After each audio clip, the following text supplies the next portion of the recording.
This is my final video report for my Studies in Family Relations class. Would you like to introduce yourself? I am Lauren's dad, and I am going to answer all her questions and try to finish up her assignment with her. Okay.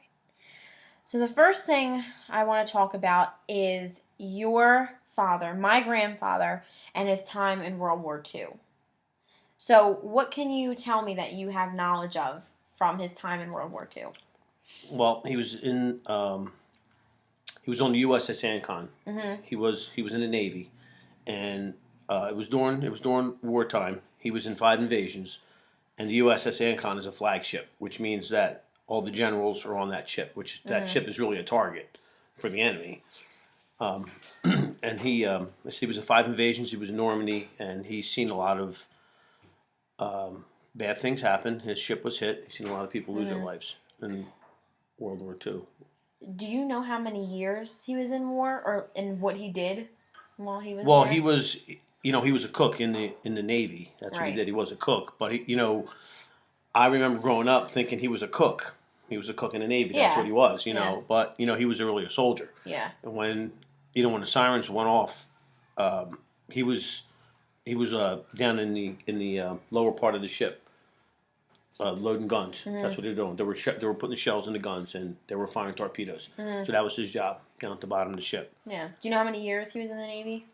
He was in from 42 to like 44. Okay. Something like that. It was 2 to 3 years he was in there. Okay. He was 21 years old. So it was the best he was like time of his life. That he spent. Was he drafted, or did he went voluntarily? I think he went voluntary. I don't know how that worked, but as far as my knowledge, I think he went voluntary and joined the Navy because he had always talked to my brother, who was in the Navy, that get into the Navy before you get drafted. So right.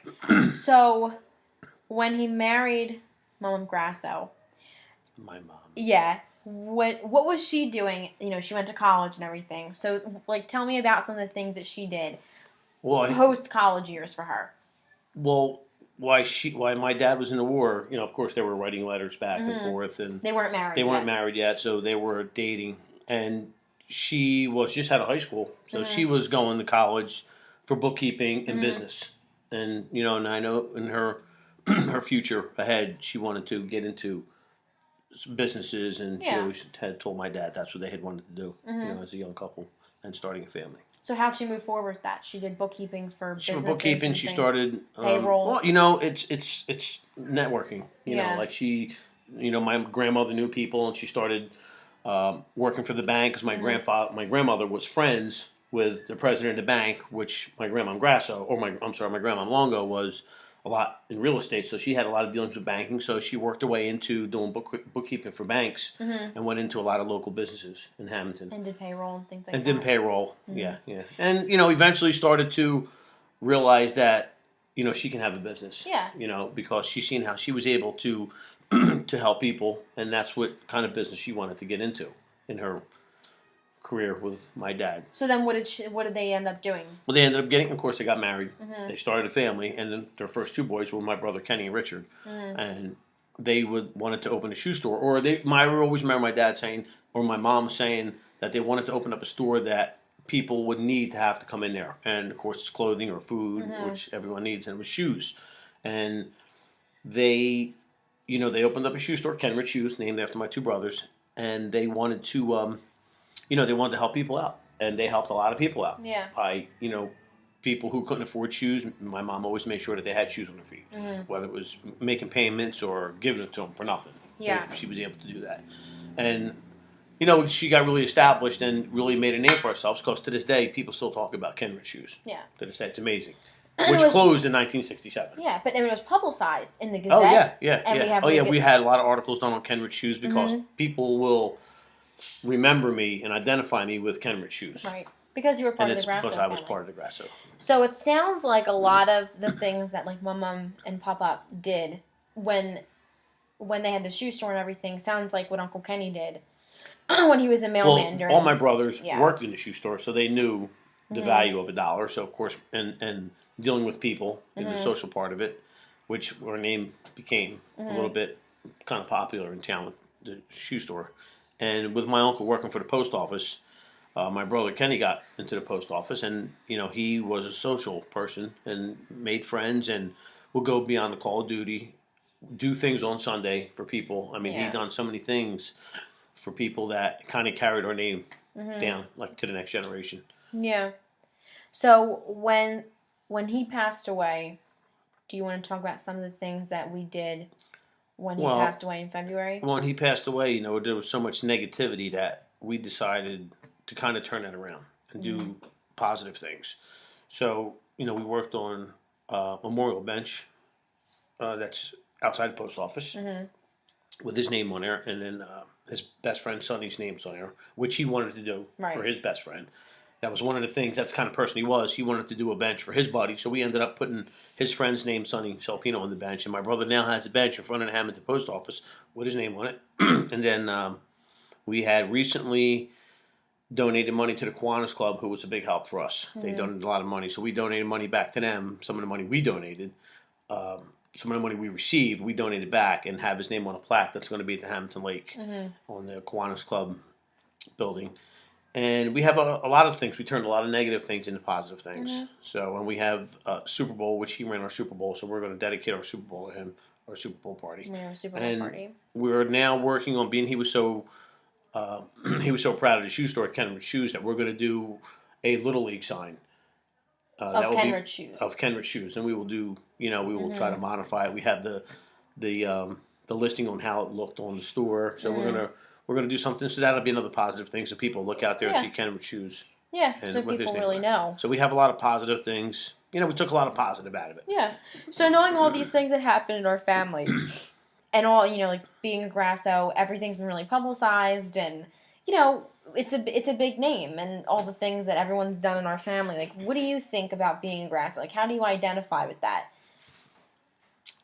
Well, I kind of am pretty honored to be, Joe Grasso because my dad, who was in World War II, you know, after finding out that he wasn't just a cook, he was a soldier, it kind of Yeah, makes me yeah. proud to carry his name as Joe Jr., and to do the thing that my brother Kenny did, which was a mail carrier, to be social in this town and to take care of people. I've taken that from my brother, and my work ethic has been handed down from generation. And, Yeah. and to see what my mom had did with the shoe store and her social networking, I kind of took a lot of that, from making sure you have a job and making sure you save money. So, well, I took a lot of things that was handed to me and kind of molded myself into Yeah, you what did I it your wanted, own way. what I wanted to be, a little bit Yeah. from everybody. So I'm just we're gonna shift gears a little. So in the last practice video, we talked about family traditions that you had when you were a kid. So how do you hope like family traditions that you had will carry on through like the next generation when I have kids? Well, I think that the Christmas parties and all the parties we had growing up, I think we've pretty much done the same thing in our family. We've had birthday parties. We have a big Christmas Eve party. Now we're starting to have the New Year's Eve party, which we never did growing up. We didn't really celebrate. We used to go out and throw firecrackers out. But now we're starting to, invite our neighbors, and we're starting to have, a New Year's Eve party. So that's kind of almost like a new tradition we're starting, Yeah. other than the Christmas Eve party. And, I think, when my kids growing up in my house, I think that my kids are going to carry that on right down to their kids, and just keep moving along from generation to generation because our Christmas party has done that. Has really gotten big at our house. Yeah. Like I said, New Year's wasn't so big, but New Year's is starting to get to be something a little bit different. So I think that, we carry on traditions and we start traditions too, also. So everything that you cumulatively have learned in your life, all the things, all the life lessons, what do you like? What are the main things that you've taken, and you've learned throughout your life through the things that you've endured? Well, I've seen a lot of things growing up. Losing my mom at 20. The things I've taken from her was, from both my parents, you have to work. The work ethic is, you have to have a job, and that's you a big have to life save. lesson. Yeah, it's a life lesson. You have to save money, and what I always said to myself is that you have to be a good brother, a good uncle, a good father, a good husband, and a good person. And if you're a good person, good things happen. So, pretty much what I've learned in my life. Okay. It's pretty simple. You be a good person, good things happen. Yeah. Okay, so that's the conclusion of my final journal interview. I hope you enjoyed it. Thank you.